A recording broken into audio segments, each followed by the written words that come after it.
தெனாலிராமன் மற்றும் பேராசைக்கார வணிகன். விஜயநகர அரசவையில் தெனாலிராமன் அனைவராலும் மதிக்கப்பட்ட புத்திசாலி. ஒரு நாள் ஒரு வணிகன் தனது பொற்காசுகள் நிறைந்த பையை இழந்து கவலையுடன் இருந்தான்.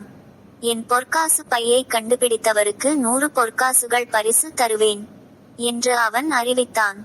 சில நாட்கள் கழித்து ஒரு நேர்மையான முதியவர் அந்த பையை கண்டுபிடித்து வணிகனிடம் கொடுத்தார். ஆனால் பேராசைக்கார வணிகன், என் பையில் 600 பொற்காசுகள் இருந்தது. இப்போது 500 தான் இருக்கிறது. மீதியை நீ திருடிவிட்டாய் என்று முதியவரை குற்றம் சாட்டினான். அழுது கொண்டிருந்த முதியவர் அரசவைக்கு சென்று நீதிக்காக முறையிட்டார்.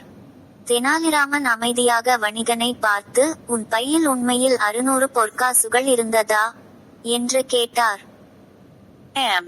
என்று வணிகன் பதிலளித்தான். உடனே தெனாலிராமன் சிரித்தபடி, இந்த பையில் 500 காசுகள் மட்டுமே உள்ளன. ஆகவே இது உன் பை அல்ல. இந்த பையை கண்டுபிடித்த முதியவரிடமே இருக்கட்டும் என்றார்.